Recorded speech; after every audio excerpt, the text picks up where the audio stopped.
Hey, this is The Decibel from the Globe and Mail. I'm Tamara Kandaker. So you would think, given that we're still in the middle of a pandemic, that there would be a giant question mark around the Tokyo Olympics. They were already postponed once from July 2020, but as of right now, all signs point to the games going ahead as planned at the end of July. This despite growing opposition from the Japanese public. These people marching through the streets of Tokyo are not celebrating the coming Olympics, but demanding it be stopped. Japan is dealing with a deadly fourth wave of the coronavirus. Hospitals are struggling to manage, the vaccine rollout's been extremely slow, and the state of emergency was just expanded on Friday from 6 states to 9. The Japanese government insists that they can hold the games safely, and the International Olympic Committee says there's no plan B. But we're talking about bringing in tens of thousands of people from around the world.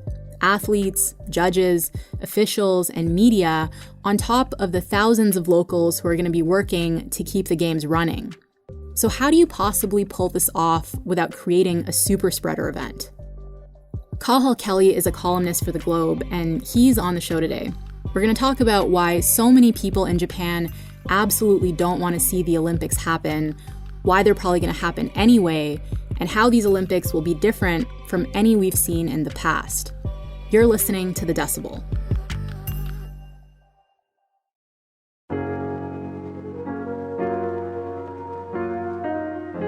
Cathal, thanks so much for coming on the show. I'm really excited to talk to you. Thanks so much for having me.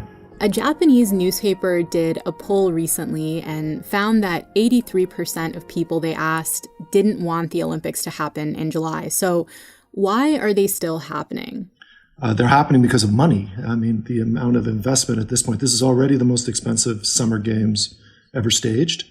I'm sure once these Olympics are over, if they ever become over, we'll find out they're even more expensive than that. We're talking, an investment in the range of $12 billion by the Japanese government.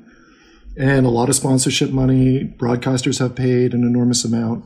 They need this to happen. Like for a broadcaster like NBC, this is a linchpin in their sports budget every 2 years. Mm-hmm. They need this to happen. So they want to have it done one way or the other to provide that content. One of the suggestions when they say 83% of the Japanese population is against it happening, that's a combination of people who just want to see it canceled, and about half of them, again, just want to see it postponed. But I don't think at this point there's any more postponements. Like that would mean going after the next Winter Olympics in Beijing. I don't think that's possible. So we're talking about if this ends right now, it's just an absolute loss, and an entire generation of athletes possibly don't get their chance at the Olympics. So I've also read that this is 75% taxpayer funded and that revenues like ticket sales have taken a huge hit. I guess if they cancel the games at this point, it sounds like it's going to be a huge loss. Yeah. I mean, the tickets at this point, the ticket money was about $1 billion Canadian. That's already taken an enormous hit because of social distancing and the fact that the only people who can attend the games now are the Japanese. That's one of the few ways the Japanese government can make their money back. What you're buying when you buy an Olympics as a country or a city, you're buying an ad. You're buying an advertisement that goes on for 3 weeks. That's all you're getting. There's no money to be made out of this. Mm-hmm. No one has ever made money at an Olympics except the IOC. And the IOC says we're spending that money we redistribute it to the national organizing committees. So we're essentially a charitable organization, which isn't really true. So at this point, if you want out of this, you are just going to take a bath. You would think the pandemic would be a good enough reason to just cancel the games, though. I'm wondering, when have Olympics been canceled in the past? Well, the last time is World War II, for very obvious reasons that if you were going to sail over to the Olympics, in all likelihood, that ship would be sunk. Mm-hmm. We've seen the boycott games in 80 and 84. Those games weren't canceled, but they were sort of rump games that either didn't feature the West or didn't feature the Soviet bloc. They will go through thick and thin. I think if I was the IOC, the Olympics has been, it's not a great secret, in a lot of trouble in the last 10 or 20 years. A lot about enormous wealth and the fact that they go into developing nations like Brazil, drain their resources, leave them with all these white elephants spread around that they spend an enormous amount of money that they can't really use after the games are done. And so the IOC, if I was running the IOC, I would have a strong feeling that if you stop this ball rolling, you give too many people too much time to think about whether the Olympics as structured is a great idea. Mm-hmm. So I think you need that inertia to keep going. Mm-hmm. That's why they don't want the Olympics to stop. Besides the money, they don't want to get people thinking about how this is organized and how we might change it going forward. I wanted to mention, because I've seen professors and historians kind of speculating about what the thinking might be behind this decision. And some of what I've seen suggested is Japan has been going through a period of kind of economic stagnation for a while. They had this tsunami and Fukushima. So the games are seen as kind of a symbol of revival. We have all been sold on this idea, and I've been to a few, and they are wonderful. And every games I've ever been to, it's incredibly cynical on the way in. There's always some overarching problem. In Sochi, there's going to be bombers at the games. In Rio, it was protesters were going to destroy the games. In London, it was that everybody in London would leave London because they didn't want to be there. Once the games start, everybody loves the games. But this one is a bit different. The only really big international sporting event we've had in the COVID era is the Australian Open so far. Mm-hmm. That was a small group of athletes, very well organized, going into the strictest COVID regime in the world. And it still got on the plane. They still brought COVID over. How do you think this is going to work with factors more people coming from all over the world? And another thing I don't think people are thinking about too much, they think about the athletes, and it's absolutely true. You can jam them on their own planes, you can fly them in, you can hustle them into the village, you can seal them off. Maybe 6,000 journalists at the games. Mm-hmm. We're not staying in a village. We're in hotels. We're getting on commercial flights. I feel like that's probably not even being discussed in Japan, and if it were, this would take on an even different tone. Yeah, and I want to get into the protocols in more depth in just a little bit, but just before we get there, just to give people an idea of how people in Japan are looking at this.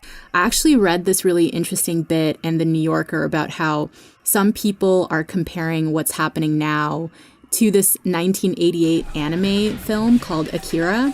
So it's set... Yeah, I read this piece. Yeah, so it's set in a post-apocalyptic Tokyo, and citizens are under attack from gangs and bad politicians and cults and stuff like that. And the climax of this movie takes place in an Olympic stadium that's under construction. And there's a sign that says, "Let's all pull together to make this a success." And underneath it, there's a spray-painted sign that translates to "Just Stop It." And "Just Stop It" has become a rallying cry at protests in Japan. Yeah. Students have been making billboards that look like the one in Akira. And I wonder, do you think people outside of Japan realize how strong the opposition is to holding these games? I don't think so, because I think we have gotten very used to the idea that nobody who's hosting a games wants a games 2 months before the game starts. That has become that's an evergreen story here. Right. I remember doing a World Cup in Brazil. I was at the first game, the opening game of that World Cup, and there were protesters a kilometer away from the stadium.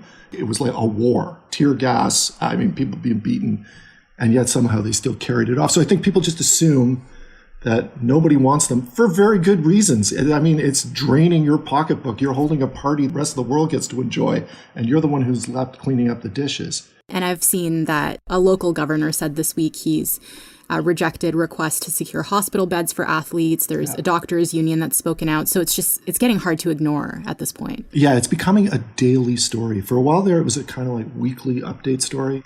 But it really is, as you say, the big story was the Tokyo Medical Association getting together and saying, please don't do this. We have nowhere to put these people if they get sick. Mm-hmm. Let's talk about the protocol. I know they have guidebooks or playbooks, as they call them, that outline how they're going to pull off the games safely. Can you tell me a bit about the protocol and how the organizers are planning to keep COVID out of the Olympics? The playbook is changing, it seems, week by week. The playbook gets a little stricter every week. So for myself, you don't need to be vaccinated, the first thing, which is kind of weird.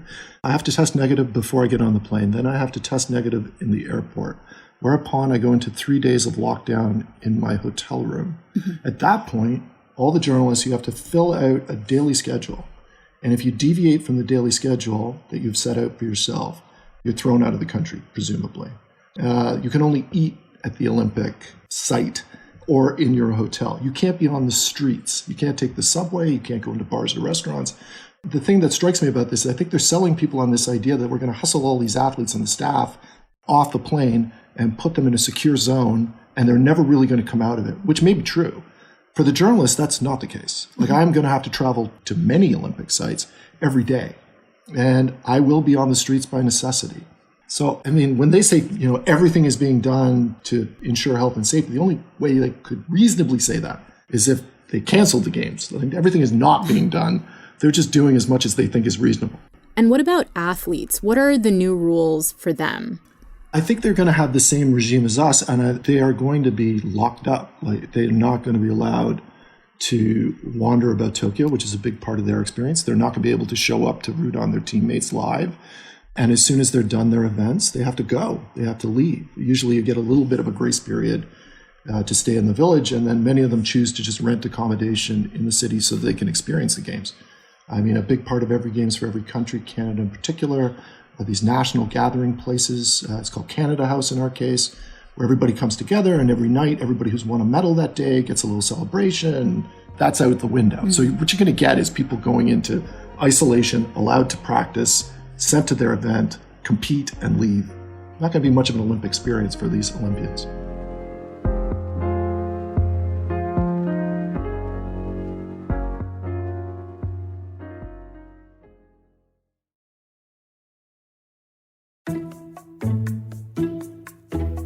What do you think the odds are of there not being an outbreak during the games? And has anyone pulled off something like this in sports ever? No. I would say the odds of getting through this without at least one positive test is 0. There will be something. Mm-hmm. And once it starts to spread, how do they handle that? But everybody has just muscled through this. We've seen this with the NHL, with the NBA, with the NFL. Like every second day, one of these teams came down with a breakout, and they were able to just muscle through it by saying, everything's fine, everything's fine, everything's fine. And people eventually in North America at least got bored of it.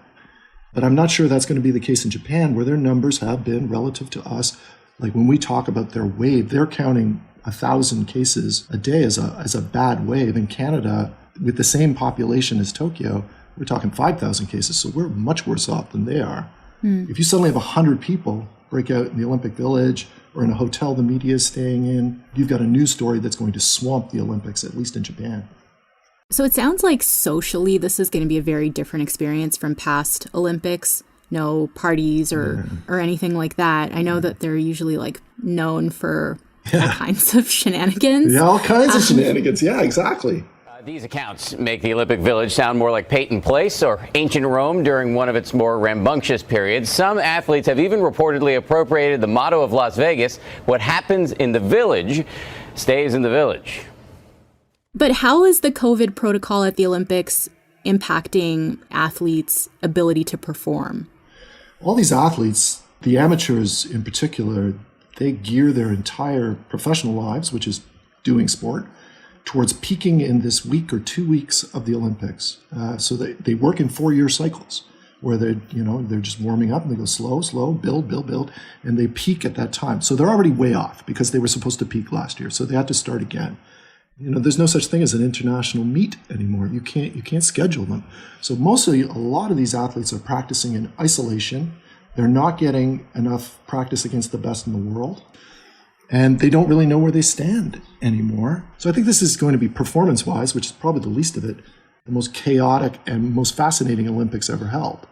Because I think you're going to get a lot of, these 3 people were supposed to medal, and it's going to be these 3 other people that nobody saw coming because for whatever reason, they deal with this kind of stress and chaos better. So we've heard from Canadian Olympic equestrian Eric Lamaze that he's not going to go to the Olympics. Roger Federer saying he might not go. Serena Williams might not go.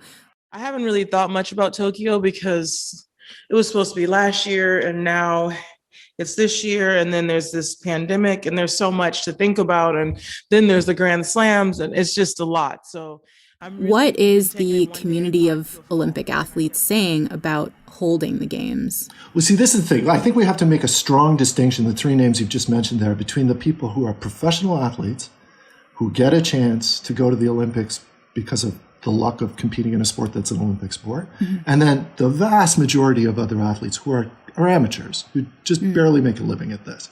So if you're Roger Federer or Serena Williams, You've got Wimbledon's, you've got millions and millions of dollars. The Olympics is a nice little add-on to your career. It's another trophy on your heaving trophy case. Yeah. So for them to say, I'm not sure about going, absolutely. Why would they take the risk? It doesn't really mean that much to them. Not as much as it would mean to the third-ranked swimmer in the world. I would imagine that every amateur, though it puts them in a terrible political bind to talk about this, would give just about it. They could hold this Olympics in hell and these people would go to get a chance to do it. So I think there is that distinction. So given all these restrictions and how different these games are going to be, how are you actually planning to cover them? What kinds of stories are you going to write? It's a really good question, Tamara. So I'm not sure. I think really we have no idea. I have no sense of, which I've been thinking about a lot, as I get off the plane. I'm a very large white guy. I get off the plane, I'm assuming there's not a whole bunch of us walking around Tokyo just at the moment. I'm wondering how that's going to go over. Are people afraid of you? Do people shy away from you? Which I completely wouldn't blame them if they felt that way. I have enormous faith in the Japanese infrastructure to be able to handle such a thing. It's probably the best city in the world for that. If we're going to take it back to the last Summer Games, it's been deeply unfair to take this to Rio. They just don't have the infrastructure and the money to protect all their own citizens from us. Because that's really what this comes down to, right? We talk a lot about the athletes, and the athletes are 25, they're super fit. Odds are they're going to be okay for the most part. What we're talking about is we are a dangerous pathogen being introduced into a country that, by and large, by our own standards, has COVID reasonably under control. Mm-hmm. So we are inserting an enormous risk into their country. So I'm very mindful of that. Yeah, has COVID reasonably under control, but happens to have an aging population. Absolutely. I think it's the oldest population in the world. When you think about it from the public health perspective, it's quite wild that they're continuing with it. Yeah. So if you had to put money on it now, do you think they'll actually go through with it? And are these games going to happen? I would bet that the Olympics go on. I would bet a lot that the Olympics still happen. I would not be so confident about the fact that people like me are going. I think that somebody's going to mention, does anybody notice these 6,000 guys over here who don't absolutely need to be here in order for the Olympics to function, that they're showing up? I think once people tweak to that, I think I might be out of luck and the rest of my colleagues. I don't know if I should hope that doesn't happen or hope that it does. Yeah, I'm at the point now I've left it to fate. I have one guy in particular, every day he'll just text me the numbers, 50-50, 40-60. He's read the 30-70, 70-30, based on what he thinks is going to happen. Cathal, thank you so much. This was really fun. Thanks so much for having me. Appreciate it. All right, that's it for today. I'm Tamara Kandaker. Our producers are Madeline White and Kasia Mihailovich. David Crosby edits the show. Angela Pacenza is our executive editor. Thanks so much to Cathal Kelly. He's extremely offline, so you won't find him on Twitter, so you can read his column at theglobeandmail.com.